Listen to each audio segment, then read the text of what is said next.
Welcome to Ottawa Real Estate Talk with Miguel Vidal and Christopher Shane of the Home Guys team at Solid Rock Realty. This episode is brought to you by Oakwood. If you're looking to build your custom dream home, regardless of your budget, Oakwood Custom Homes is your one-stop shop for before and after services. Oakwood is a recognized innovation leader that you can trust and rely on for a quality build that's both on budget and exactly as you imagine. Check them out at oakwood.ca. Hey everybody, welcome to episode 26, Ottawa Real Estate Talks. I'm your host, Miguel Vidal with the Home Guys team here at Solid Rock. It's just me running the show here, and I've also got my buddy here, Andrew Walters, mortgage broker. What's up, buddy? Not much, you? Oh, you know. Quiet day, just the two of us. It's you and me, man. Just you and me. Let's just shoot it and let's see what happens. So yeah, for sure. Market's nuts, eh? You're feeling it. I'm feeling it. Like I felt burnt out about a week ago, took some time off, came back, and it was like, I came back to like a storm. And I knew I was leaving and I was coming back to a storm, but I needed those days just to recharge the batteries because it's been like I find like a lot of people COVID hit, but I find that since COVID hit back in March, it's been, and I think you've been the same as me. It's like go even harder because COVID hit. So you work yourself to the bone even more, making sure that you don't miss opportunities to help people regardless, like financially, however we can, right? Yeah. So anyways, I brought you on today because I thought it would be a good idea to chat a little bit about kind of what's going on with mortgage rates right now and where they are. Yeah, definitely. So in terms of like rates and things like that, you're seeing a lot of them steady decline, right? The Bank of Canada recently met, I think last week or a week before, and they pretty much hinted at like the overnight lending rate, which sets like variable rate mortgages more or less, probably isn't going to see any sort of movement till 2023 at the earliest, right? Wow. Yeah, so this is something I've been talking to most of my clients for quite some time, ever since like even before the announcement from the Bank of Canada.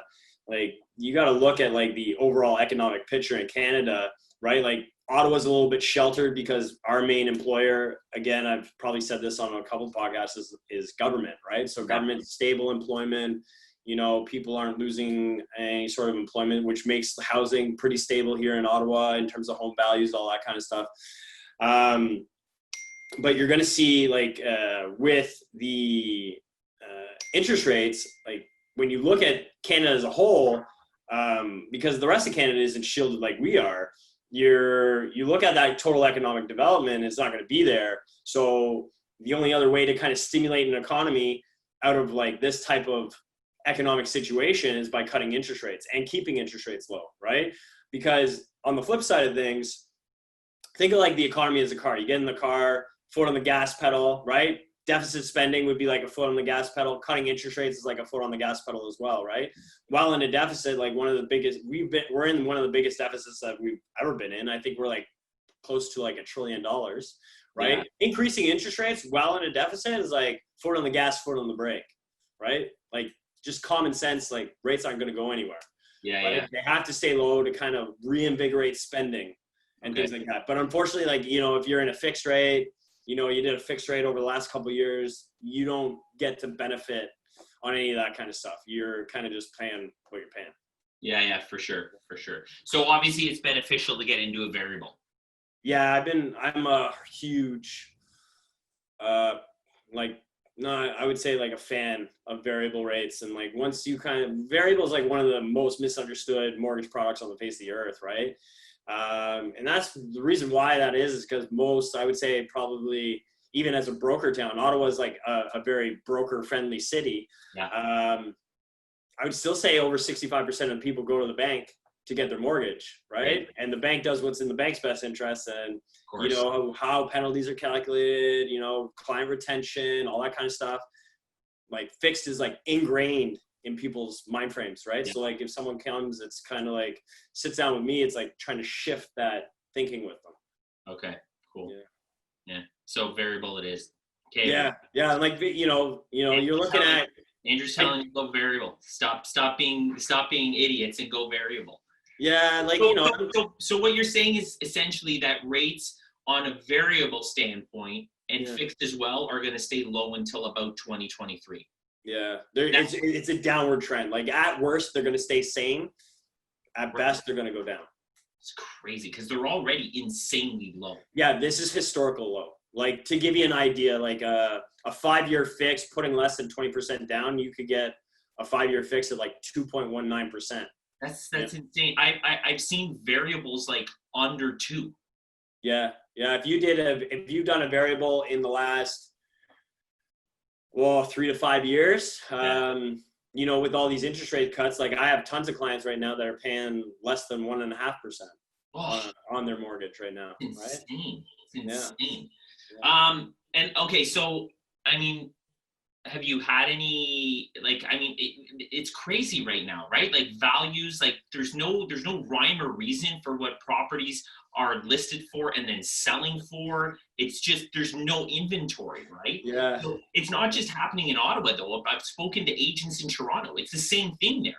So Toronto's already like insane with prices, and now they've got no inventory and they're back at it where it's like, listings are going up for stupid numbers and now they're selling for even dumber numbers because there's no inventory. So I mean, let's focus on Ottawa because that's where we are. But you get a house that, let's just example, a house is listed at 550 but it's selling for 700.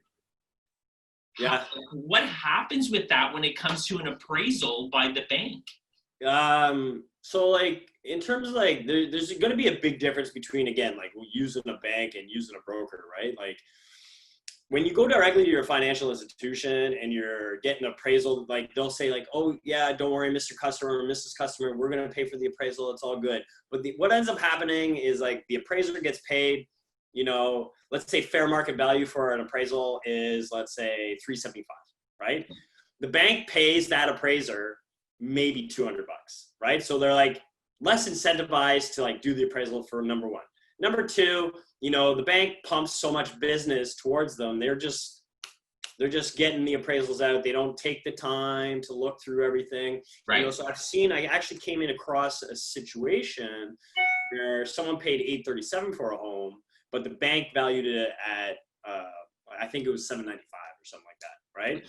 But in this marketplace, the only time that should happen is when there's like a downturn, right? Like when things have kind of like hit the roof and then they're coming back down. Right.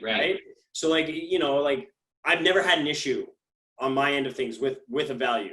Even when I use what they call these appraisal management companies where like it's a third party, it's kind of blind, like a blind appraisal, right? So I don't have a relationship with the appraiser because banks like to kind of keep away from that kind of stuff. Yeah. Even when that happens, even when we go through a third-party blind appraisal, like we still haven't had issues with the value, right? Okay. So like that would be one of the big differences between like the bank and then, dealing with a broker. 99% of the time, you're not going to have an issue. I've come across now one issue, and that was just within the last like week and a half. Okay. That happened. So ironically enough, that person ended up coming and seeing me. We ordered the appraisal. I actually even talked to my appraiser. He's like, yeah, there shouldn't be an issue with the value. And then we end up taking that business from the bank anyways, because the bank. So your appraiser ended up getting the value up to $837. Yeah. Crazy. Yeah. And that's just because, again, like there's more skin in the game, right? When you're looking at like, if he's getting paid fair market value for his work, like he's going to put the time in and he's going to look at the comparables and he's going to really dive deep into there to make sure that the value is actually there. Right. Whereas opposed with like what you were saying with the bank, where they're just like, they're not really giving them fair market value for their efforts of what they're doing. It's just bam, let's get it. Yeah, it's the numbers. It's just numbers, like boom, boom, boom. There's no like crazy. There's no like emotional investment, so to speak, right? Okay. So essentially, if somebody is purchasing a home and they are going into multiple offers, which is the norm right nowadays, and you're having to spend 50,000 plus from what the actual list price is, your best option is to go to a mortgage broker to do the financing for something like this, right? Because at the end of the day, you're going to more than likely go in without financing as a condition and have to buy it clean. But if you do that, you're still going to have an appraisal prior to closing, regardless, because every bank or financial institution are doing appraisals on mortgages, period. Yeah. You can't get away from it, right? Yeah.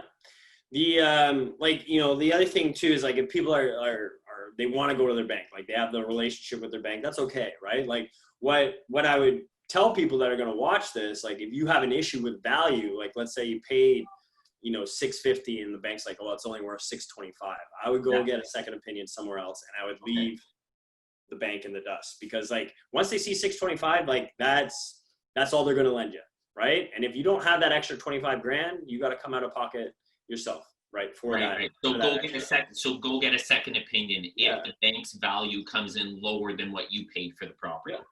Yeah. 100%. Nice. Okay, so obviously before we end things here, short and sweet, just kind of wanted to go over this stuff with you. Yeah.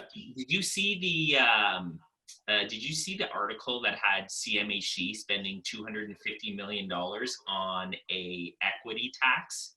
Yeah. Apparently, Is it really? Yeah, it's like, so CMHC apparently, so there's like, they're saying they spent this money, they gave it to the University of British Columbia, 250,000, I think it was. They gave it to the University of British Columbia. Yeah. They gave it to the University of British Columbia. Ironically enough, the research was under like Operation Squeeze, like squeeze some more dollars out of the Canadians, right? Yeah. So that's what they're saying, right? So the article was saying that they're doing this research for potentially the idea of implementing some form of equity tax for personal residence, which would be, because I guess the government's saying that Canadians are now becoming wealthy through their I think it's they called them lottery winners. Homeowners and lottery winners. So do you know, is it legit? Because I keep hearing stories that it's legit. It's they're doing the research, and then I keep hearing stories that no, it's not. That's not what it's for. Yeah, like, and that's what I was gonna say, right? Like, there was someone in the Liberal Party that put this forward a couple of years ago, and then I just got like pretty much blown the smithereens and pushed out. There's another, like I just heard today, ironically enough, that like now they're saying the Conservatives put it out and it's fake news, and trying to shift everything. You got the scandal with the We charity with Justin Trudeau, right? So it's kind of hard to say. They've been monitoring. Like, have you sold a home in the last year? When you go to file your taxes, like they ask you that, right? So they've been monitoring this for quite some time. Yeah. Whether or not they're actually going to do something like it would cause a big uproar. It would cost a lot of money to implement something like that. Like it wouldn't be just $250K. Like it would be tens of millions of dollars to implement. Okay. Such a big change. Fingers are crossed that this is all just and baloney, because I mean, listen, I get we got to pay all this money back for everything that's being loaned out, but man, people's personal residence that's for a lot of people, like that's their retirement. Yeah. Right. Like it's the biggest financial investment they're going to make in their life. So for the government to be, again, if it's all blown out of proportion, this is fake news.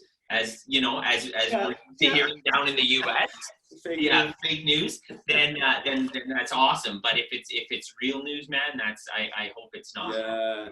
Well, like who knows like what's gonna happen, because like one of the ironic things is like a lot of people call me up about the first-time homebuyer incentive, which in essence is like the government of Canada piggybacking off of real estate. It's like, hey, we're gonna lend you first-time homebuyer the 5%. It'll lower your payments by maybe $30 a month, right? Wow. Which, in the grand scheme of things, the government has a stake in that piece of property, right? Exactly, right? So when you sell it, right, like you sell that property, let's say it's gone up in value, the government is also profiting, right? And like, honestly, when's the last time in Ottawa we've lost money on real estate? Like, I think it was 1998.